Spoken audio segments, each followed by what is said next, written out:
Hi friends, it's Chari. Today I have a cute and colorful Christmas card featuring a die-cut stocking and a really fun stenciled background. So I pulled out the Poinsettia background. This is an older background stencil, but I love it so much. And I'm going to pair that with the new Christmas stocking die. I'm doing my stenciling on some speckled eggshell cardstock, and I pulled out all my ink colors. I actually went back to a card I created back when this stencil came out because I loved my colors so much, and I just wanted to use them again and recreate something different.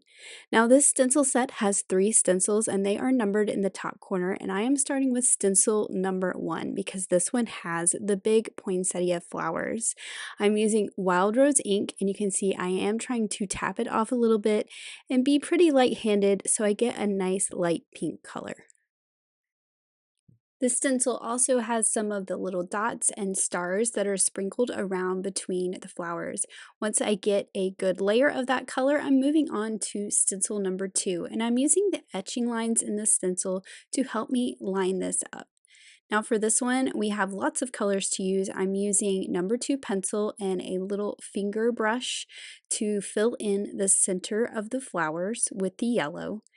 Next, I have celery stick ink, and I'm going to fill in all the rest of the openings in this stencil. So we have the little holly leaves, we have the little pine sprigs, and the stems where the berries are going to be. And I'm just going all over with the celery stick to get a nice layer of this color in all of those openings.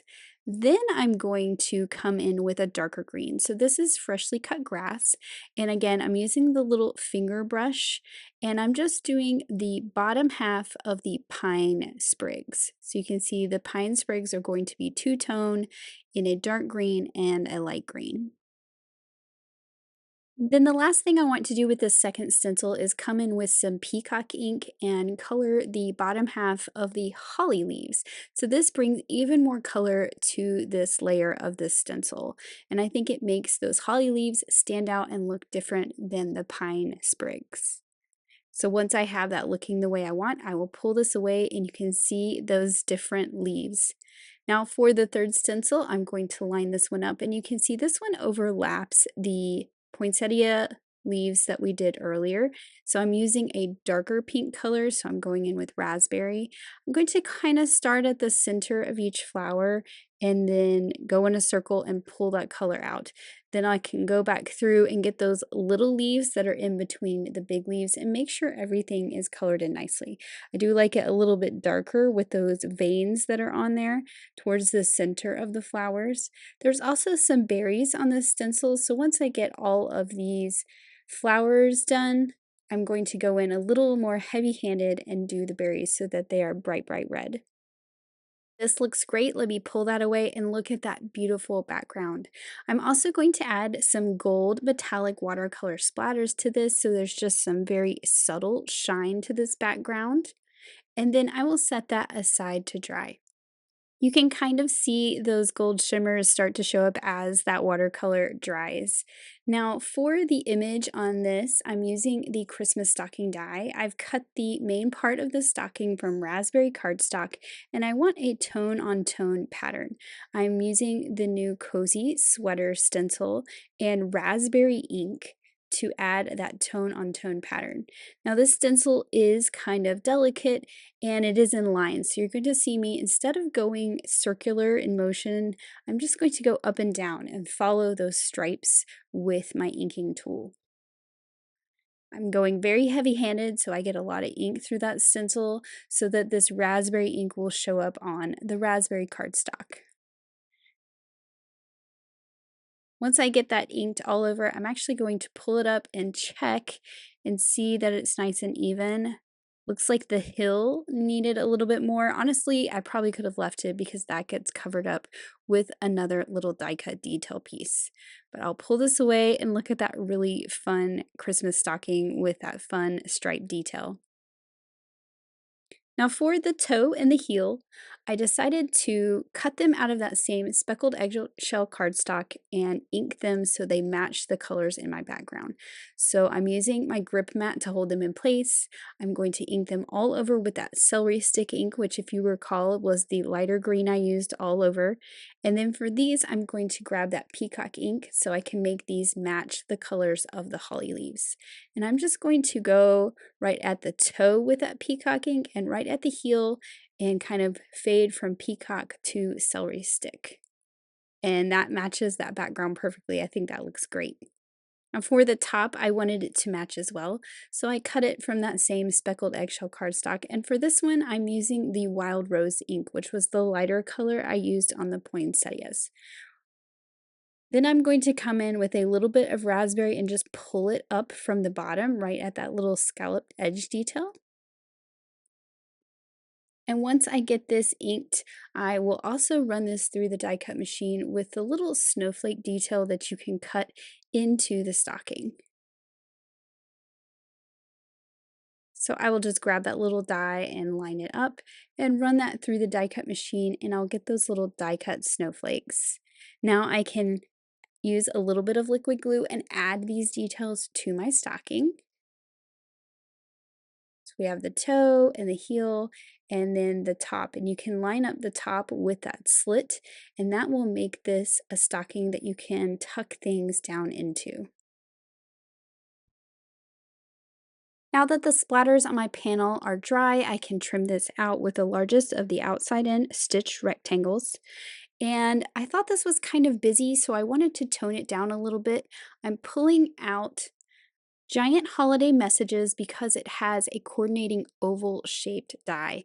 And I'm going to use this die to cut out a piece of vellum to create a focal point on this card. And that vellum will just tone down that stenciling just a little bit behind that stocking and help it stand out a little bit more. Now, I wanted to tuck some holly into my stocking, so I have the holly that is from the holly border die, but this is just the individual sprig. I cut that out of a bright green cardstock from the textured canvas cardstock pack, and I cut the berries from raspberry cardstock so that they match the stocking. I'm just going in with a little bit of that peacock ink and inking those die cuts. And then while they're stuck down here on my grip mat, I'm just going to add a little dot of glue where each of those little berries go. And I will use my pick up pokey tool to drop those right into place.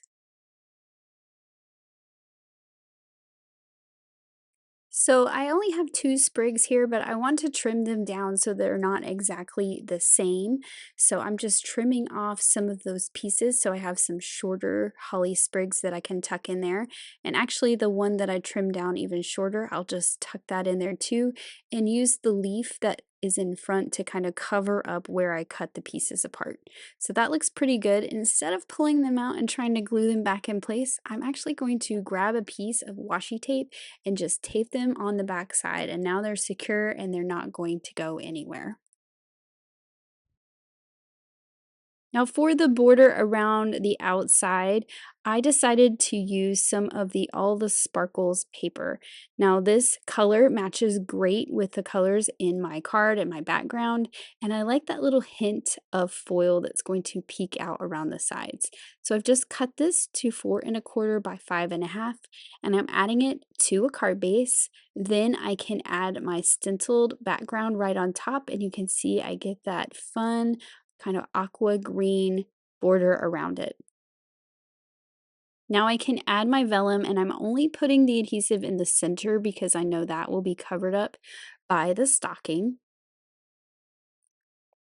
And before I stick my stocking down, I want to work on my sentiment. So I cut a wavy sentiment banner from some craft cardstock and I pulled out the winter wavy sayings sentiment set and used the sentiment that says joyful wishes.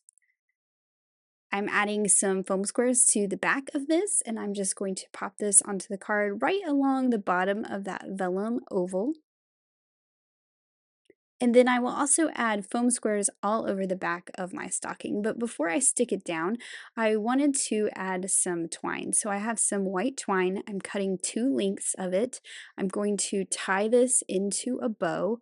I thought this would be a fun way to add a little detail and texture to the stocking. It does come with a die to cut a little bow to add some jingle bells, but I just thought this would be something a little different and fun. I'm trimming off the tails once I get that double bow tied. This is going to go about right here, but I thought what I'd actually do is use the leftover pieces I cut off and make a hanger out of twine instead of using the die cut hanger. So I put a little glue dot on the back right in the corner. I'm trimming down a piece of that white twine and making a loop and just sticking it down to that glue dot. And now we have a twine hanger for our stocking. So I'll pull off all the liner papers for the foam squares that I put on the back. I'm actually going to add one more right here in the center. Then I can just pop this onto my card and I will add the bow now that it's on there. And I'll just use another glue dot to add the bow, or you could use some liquid glue. Now finally, we need to add our glitter to the berries. And I also went through and added one little dot of glitter to the center of those snowflakes on the top of the stocking. And then here is the finished Christmas card with that cute Christmas stocking and all the stenciling on the die cuts, and the background is just so beautiful. So I hope this has inspired you to mix some older products with some new and create some really fun and colorful Christmas cards this season. Thank you so much for watching. Have an amazing day. Bye.